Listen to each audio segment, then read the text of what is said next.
नमस्कार, जन टीवी देख रहे हैं आप। मैं श्वेता शर्मा आपके साथ। खबरों की शुरुआत से पहले एक नजर डालेंगे अभी की हेडलाइंस पर।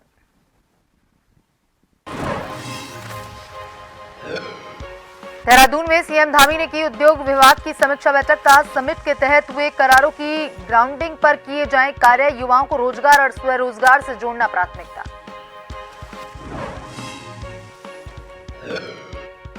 भाजपा संयुक्त मोर्चे की बैठक संपन्न। प्रदेश अध्यक्ष महेंद्र भट्ट ने आगामी लोकसभा चुनावों को लेकर दिए निर्देश। सीएम धामी ने मीटिंग का किया समापन।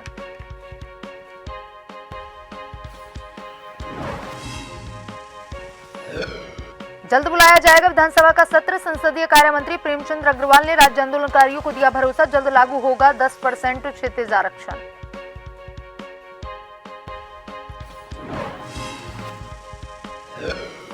देहरादून में कायाकल्प सम्मान समारोह का आयोजन। मंत्री धन सिंह रावत ने की शिरकत। 144 स्वास्थ्य इकाइयों का किया गया कायाकल्प सम्मान।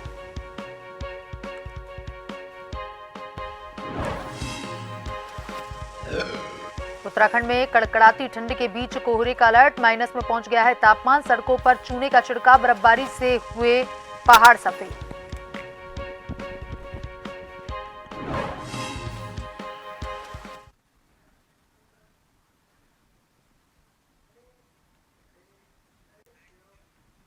और अब खबरें विस्तार से।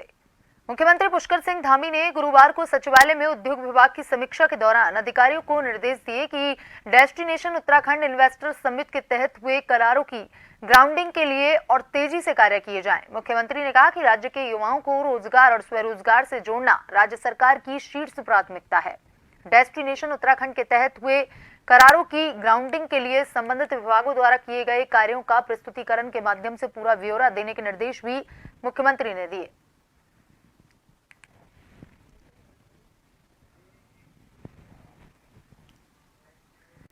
भाजपा संयुक्त मोर्चे की बैठक एक निजी होटल में संपन्न हुई। बैठक में आगामी लोकसभा चुनाव के लिए मोर्चे के पदाधिकारियों को निर्देश दिए गए। बैठक की अध्यक्षता प्रदेश अध्यक्ष महेंद्र भट्ट ने की, जिसके बाद बैठक का समापन सीएम पुष्कर सिंह धामी ने किया। इस दौरान विभिन्न मोर्चे के पदाधिकारियों को लोकसभा चुनाव में केंद्र और राज्य सरकार की योजनाओं को जन जन तक पहुंचाने के निर्देश दिए गए। मुख्यमंत्री धामी ने बैठक के दौरान सभी मोर्चों के पदाधिकारियों को केंद्र के मुद्दों के साथ साथ राज्य के नकल अध्यादेश, धर्मांतरण कानून, यूसीसी अतिक्रमण अभियान जैसे मुद्दों को प्रदेश के आम जनमानस तक पहुंचाने के निर्देश दिए।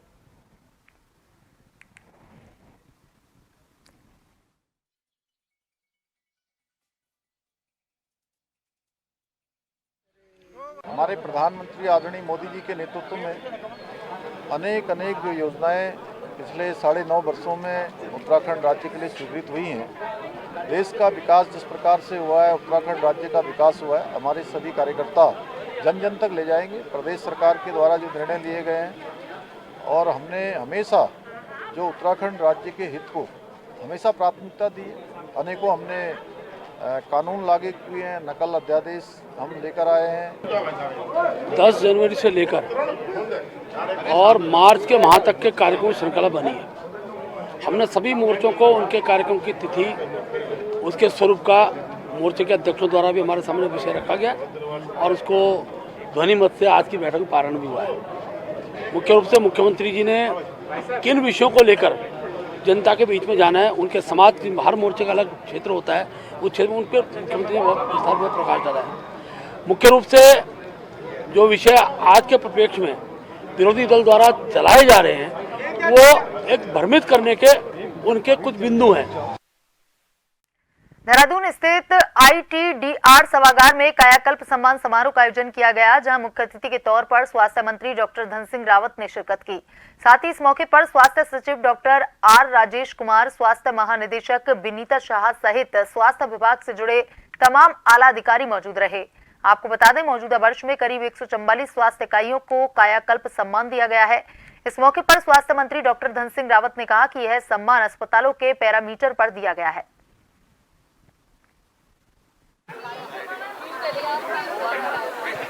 देखिए, आज 144 हॉस्पिटलों को कायाकल्प अवार्ड दिया गया है और ये अवार्ड जो है 8 पैरामीटर पे दिया जाता है कि वहाँ स्वच्छता कैसी है, वहाँ रोगियों की स्थिति कैसी है, वहाँ पे हमारे हॉस्पिटल में डॉक्टर्स की क्या क्या है, ये सारी चीज़ें देख के जो है कायाकल्प अवार्ड दिया जाता है। और मैं कह सकता हूँ कि स्वास्थ्य के क्षेत्र में चाहे भारत सरकार हो चाहे राज्य सरकार हो, हर दृष्टि से बहुत अच्छे प्रयास हो रहे हैं। अब हॉस्पिटलों में वार्ड वाइज से लेके नर्स से लेके और डॉक्टर तक ये सारी वैकेंसियां पूरी की जा रही हैं। और अब हम सभी डिस्ट्रिक्ट हॉस्पिटलों को टारगेट ये दिया है कि 2024 तक हम उनको NABH कराने जा रहे हैं। उत्तराखंड राष्ट्रीय लोक जनशक्ति पार्टी के प्रदेश अध्यक्ष मोहम्मद शफी एडवोकेट ने पशुपति कुमार पारस के साथ गठबंधन होने को लेकर कहा कि अगर उन्हें मंगलोर विधानसभा से भारतीय जनता पार्टी विधायक के चुनाव लड़ने के लिए टिकट देती है तो वे निश्चित रूप से यह सीट भारतीय जनता पार्टी की झोली में डालने का काम करेंगे, क्योंकि वे मंगलोर की जनता से बहुत अच्छी तरह से वाकिफ हैं और मंगलोर का आवाम उन्हें भी बहुत प्रेम करता है। उन्हें मालूम भी है कि मंगलोर में किस तरह के विकास की आवश्यकता है, क्योंकि वे हमेशा से मंगलोर के आवाम के बीच रहते आए हैं। जो सीट आज से काफ़ी वर्षों पूर्व चौधरी नकली साहब ने, चौधरी तेजपाल सिंह साहब ने जो निकाली थी सीट, उसके बाद भारतीय जनता पार्टी को मंगलोर विधानसभा क्षेत्र में कोई सीट प्राप्त नहीं हुई। ऐसी स्थिति में भाजपा पार्टी को वहाँ से मंगलोर सीट निकालना बड़ा दुभर हो रहा है। तो हमने इसी बात को देखते हुए कि मंगलोर के विकास को, मंगलोर क्षेत्र के विकास को, विधानसभा क्षेत्र के विकास को और भारतीय जनता पार्टी की नीतियों को, जो विकासवादी है, विकास करने वाली है, सरकार विकास कराने वाली है, करने वाली है, सबको सम्मान देने वाली है, उसी सम्मान के आधार पर हमने संयुक्त अलायंस के आधार पर एक विधायक का टिकट मांगा है। उत्तराखंड परिवहन निगम के लोहाघाट डिपो में आजकल चालक वाहन चलाना छोड़कर क्लर्क का काम कर रहे हैं।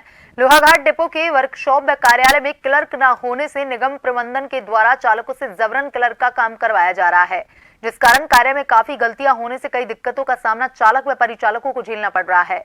रोडवेज एम्प्लॉयज यूनियन अध्यक्ष जगदीश जोशी ने कहा कि निगम प्रबंधन द्वारा डिपो को क्लर्क नहीं दिए जा रहे हैं, उल्टा चालकों से क्लर्क की ड्यूटी करवाई जा रही है। वहीं अध्यक्ष जगदीश जोशी व चालकों ने निगम प्रबंधन से लोहाघाट डिपो में क्लर्क की तैनाती कर चालकों को उनके मूल ड्यूटी में भेजने की मांग की है। मैं अपनी तरफ से भी, डिपो की तरफ से भी और संगठन की तरफ से भी इसका विरोध हमने पहले भी कर रखा है, सहायक महाप्रबंधक से भी कर रखा है, मंडलीय प्रबंधक महोदय से भी कर दिया है कि चालकों से कार्य न ले जाया जाए। जबकि डिपो में वहाँ पर उस पटल पे बाबू है, प्रमोशन होकर के बाबू आए हुए हैं और यहाँ 3-3 आदमी पीछे से ड्राइवर रखे जा रहे हैं, तो एक सहायक बाबू के लिए, और जो उचित नहीं है, निगम हित में भी नहीं है। तो चालकों से कार्य, समयपाल का कार्य, डीजल कक्ष का कार्य सही नहीं हो पा रहा है। जैसे रोस्टर होता है, हमारा रोस्टर अगले दिन पड़ता है ग्रुप के माध्यम से। नैनीताल जिले के कोटाबाग विकास के विजू नयाल ने कोटाबाग, ओखलढुंगा, परुवा सहित विभिन्न क्षेत्रों में बच्चों बहनों को बैट बॉल, क्रिकेट सामग्री निःशुल्क बांटी। युवा विजू नयाल ने कहा कि उपकरणों के अभाव में युवा खेलों में अपना प्रदर्शन अच्छे से नहीं दिखा पाते। उन्होंने कहा, युवाओं में बढ़ रहे नशे को खत्म कर उनको खेलों से जोड़कर युवाओं के अंदर नई ऊर्जा का संचार करना उनकी प्राथमिकता है। मैं गांव-गांव घूमता हूं तो मैं एक मुख्य रूप से एक बात देखता हूं कि हमारे बच्चे जब क्रिकेट खेलते हैं तो उनके हाथ के बनाए हुए बैट होते हैं और उनमें छील भी होते हैं जो चुभ जाते हैं हाथ में। कई बच्चे अच्छा गा सकते हैं, अच्छा खेल सकते हैं, पर उनके पास उपकरण नहीं होते। उसी चीज को देखते हुए मैंने कल 4 बैट वितरण किए थे, 4 बॉल वितरण करी थी। और कई जो अच्छा गा सकते हैं उनके पास माइक नहीं है, उनके पास हारमोनियम नहीं है, उनके पास तबला नहीं है, मतलब वो अच्छा गा तो सकते हैं पर उपकरणों के कारण फेल है। जैसे एक बच्चा अच्छा खेल सकता है, उसके पास बैट नहीं है, उसके पास बॉल नहीं है, जिसके कारण वो अपने आप को पीछे साबित कर रहा है। तो मैं चाहता हूँ कि एक दिन बड़े स्टेडियम में वो साबित करे कि मैंने भी अच्छा खेला। आगामी 22 जनवरी को अयोध्या में श्री राम लला की प्राण प्रतिष्ठा का भव्य आयोजन होने जा रहा है, जिसके चलते पूरे भारत में राम भक्तों में खासा उत्साह देखने को मिल रहा है। इसी क्रम में टनकपुर शनिधाम मंदिर के बाबा ब्रिज किशोर यादव बहन ने महिलाओं के द्वारा गली मोहल्ले में घर घर जाकर भजन कीर्तन किए गए। इस दौरान लोगों को अयोध्या राम मंदिर से आए पूजित अक्षत दिया गया। व 26 और 27 जनवरी को अयोध्या राम मंदिर जाने का निमंत्रण भी दिया गया। राम मंदिर अयोध्या से आए पूजित अक्षत को और उनके पत्रकों को हम घर घर जाकर के कीर्तन मंडली द्वारा दे रहे हैं, प्रचार कर रहे हैं और 22 तारीख को अयोध्या जाने का निमंत्रण दे रहे हैं। ये कार्यक्रम हमारा 1 तारीख से 15 तारीख तक चलेगा और 26-27 तारीख को उत्तराखंड से फ्री व्यवस्था अयोध्या मंदिर जाने की है और खाने पीने ठहरने की सारी व्यवस्था है। जो भी वहाँ जाना चाहें तो जा सकते हैं। हमारे पास कोई चंदा नहीं किया जा रहा है, ये फ्री है, सब फ्री प्रसाद पहुँचाया जा रहा है। कोई चंदा किसी से, सबसे अनुरोध है कि किसी प्रकार का कोई चंदा ना दें। एक तरफ भाजपा जहां अलग अलग सम्मेलन से लोगों को जोड़ने की कोशिश जोर शोर से कर रही है, वहीं आगामी लोकसभा चुनाव के लिए कांग्रेस ने भी अपनी कमर कस ली है। जिला सम्मेलन के बाद अब कांग्रेस विधानसभा SC/ST पूर्व सैनिक सम्मेलन कर वोटर्स को जोड़ने का काम कर रही है। इसके साथ साथ बूथ स्तर के कार्यकर्ताओं को आगामी चुनावों के लिए प्रशिक्षण भी दिया जा रहा है। सभी क्षेत्रों में इसकी अध्यक्षता खुद प्रदेश अध्यक्ष करण माहिरा कर रहे हैं।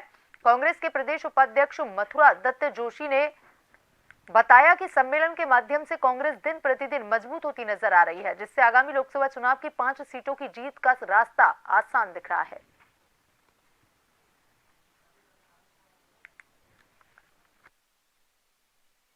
कांग्रेस लोकसभा चुनाव के लिए पूरी तरह तैयार है। हमारे लगभग 90% हमने जिला सम्मेलन समाप्त कर दिए हैं। सारी लोकसभा क्षेत्रों, केवल हरिद्वार लोकसभा क्षेत्र अभी बचा हुआ है। देहरादून और हरिद्वार के जिला सम्मेलन होने हैं। इसके बाद हमारे इस महीने विधानसभा के सम्मेलन चल रहे हैं, हमारे अनुसूचित जाति के सम्मेलन चल रहे हैं, हमारे भूतपूर्व सैनिकों के सम्मेलन चल रहे हैं। कांग्रेस पार्टी पूरी तरीके से तैयार है। माननीय अध्यक्ष जी ने सीधे कार्यकर्ताओं से संवाद करने का कार्यक्रम चलाया है और अध्यक्ष जी के साथ सारे वरिष्ठतम नेतागण जिला सम्मेलनों में सम्मिलित हो रहे हैं।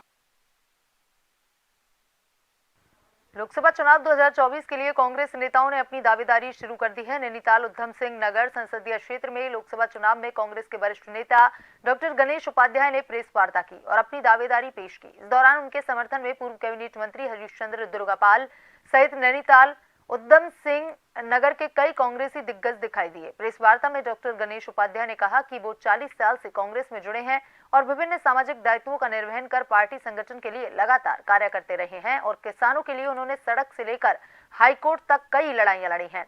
राज्य आंदोलन में भी उनकी सक्रिय भूमिका रही। ऐसे में अब उन्होंने इस बार लोकसभा चुनाव 2024 के लिए पार्टी में लोकसभा सांसद के लिए दावेदारी पेश की है और अपने पार्टी आलाकमान को भी अवगत कराया है।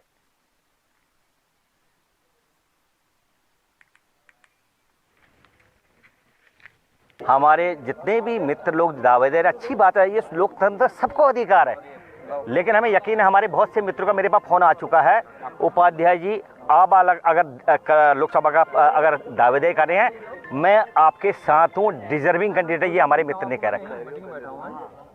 मुझे यकीन है सब लोगों की, जितने संगठन के लोग, सब लोगों की भी यही कहना है कि नया चेहरा आए, नया चेहरा आना चाहिए और आने वाले जिसमें विजन हो, सोच हो, दौड़ भागने की शक्ति हो, ये तमाम बातें सब लोग रखें, तो हमें यकीन इस बेस में हम कह रहे हैं। अच्छा, अरे मैं कांग्रेस का कार्यकर्ता हूँ, 40 साल से लगातार निस्वार्थ भाव से काम करता हूँ, बिल्कुल मैं साथ दूंगा। मैं कैसे सर्द मौसम में मंगलौर की राजनीति गरमाने लगी है और बसपा के पूर्व चेयरमैन दिलशाद अहमद अपने समर्थकों के साथ मंगलौर के पूर्व विधायक काजी निजामुद्दीन के नेतृत्व में कांग्रेस में शामिल हो गए हैं, जिसके बाद मंगलौर की राजनीति ने एक और करवट ली है। बता दें कि मंगलौर के बसपा विधायक हाजी सरवत करीम के निधन के बाद मंगलौर में उपचुनाव होने वाले हैं। वहीं हाजी सरवत करीम अंसारी के सिपह सलाहकार कहे जाने वाले डॉक्टर शमशाद कुछ दिनों पहले हाजी सरवत से किनारा कर चुके थे, पर अब चुनाव करीब आते ही डॉक्टर शमशाद अपने पूर्व चेयरमैन दिलशाद अहमद और तमाम समर्थकों के साथ कांग्रेस में शामिल हो गए।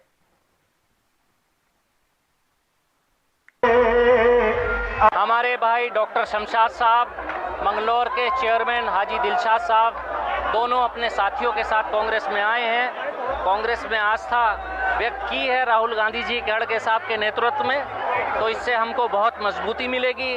मंगलौर में विधानसभा का बाई इलेक्शन है और लोकसभा का चुनाव भी है। हम लोग मजबूती के साथ कांग्रेस पार्टी सोनिया जी और खड़गे साहब के नेतृत्व में, करण महाराज जी के नेतृत्व में, हरीश रावत जी के नेतृत्व में मजबूती के साथ हम चुनाव लड़ेंगे और भारतीय जनता पार्टी को यहाँ परास्त करेंगे। राजनीतिक गतिरोध हो सकते हैं, लेकिन मतभेद थे, मनभेद नहीं थे। मतभेद थे लेकिन मनभेद नहीं थे। तो आज हम फिर एक साथ हैं, एक जगह हैं। तो आज तो मैं उस परिवार में जहाँ मैंने बोलना सीखा है, आज मैं उसी घर में वापसी की है जहाँ जो मेरे उस्ताद मोहतरम का घर है, काजी मयूद्दीन साहब का घर है। आज मैं फिर वहीं वापसी कर रहा हूँ। डॉक्टर शमशाद साहब दिलशाद जी चेयरमैन साहब कांग्रेस परिवार का हिस्सा हुए हैं। मैं आपके माध्यम से उनका बहुत बहुत स्वागत करता हूं। और आपने पूछा कि कांग्रेस कितनी मजबूत हुई। कांग्रेस की विचारधारा से प्रभावित होकर के आदरणीय राहुल गांधी जी से, खड़गे जी से प्रभावित होकर के आज वो कांग्रेस में आए हैं और निश्चित रूप से उनके आने से कांग्रेस को मजबूती मिलेगी। और जैसा आपने उनसे भी वार्ता भी की है कि वो मजबूती के साथ कांग्रेस के साथ खड़े होंगे। मैं मानता हूँ आने वाले उपचुनाव में कांग्रेस परिवार एकजुट होकर के बहुत अच्छे परिणाम आपको देगा। जोशीमठ देवनगरी में 22 जनवरी को अयोध्या में श्री राम लला के मंदिर के प्रथम तल का उद्घाटन होने के शुभ अवसर पर लगातार सभी मंदिरों में पूजा अनुष्ठान का कार्य बड़े ही जोर शोरों पर देखने को मिल रहा है। यहाँ तो लगातार राम भक्तों की टोली सभी प्रतिष्ठानों में जाकर लोगों को भगवान रामचंद्र के दर्शन हेतु निमंत्रण पत्र देते हुए देखे जा रहे हैं। बता दें कि आजकल जोशीमठ देवनगरी में कुछ दिनों से लगातार जय श्री राम के जयकारे भी गूंज रहे हैं। बताया जा रहा है कि इस बार रामलला के दर्शन हेतु जोशीमठ से एक टोली राम भक्तों की अयोध्या पहुंचेगी, जिसकी तैयारी में आजकल लगातार राम भक्त लगे हुए हैं। वाराणसी की राम मंदिर के जो राम मंदिर 22 तारीख को प्राण प्रतिष्ठान होने जा रहा है, उसके शुभ अवसर पर आज हम जोशीमठ के मुख्य बाजार में सभी प्रतिष्ठानों में अक्षत, निमंत्रण पत्र और राम जी के चित्र देकर सब लोगों को बुलावा के लिए निमंत्रण देने जा रहे हैं और सभी राम भक्त एक टोली के रूप में हर प्रतिष्ठान पे जा रहे हैं। साल के पहले दिन हुए हत्याकांड का हरिद्वार के एसएसपी ने थाना कनखल में हत्या का खुलासा किया। बताया कि अभियुक्त को जगजीतपुर क्षेत्र से उस वक्त दबोचने में कामयाबी हासिल की जब वह मृतक के फोन और घटना के दिन पहनी गई खून से सनी टी शर्ट को लेने के लिए जा रहा था। अभियुक्त द्वारा पूछताछ पर बेहद चौंकाने वाले तथ्य सामने आए। जानकारी मिली कि संयोगिता हत्या आरोपी अमित कटारिया की रिश्ते में चाची लगती है, जो अपने पति के मरने के बाद कनखल स्थित मकान में अपने बच्चों के साथ रहती थी। मृतक कृष्ण इन्हीं का इकलौता बेटा था।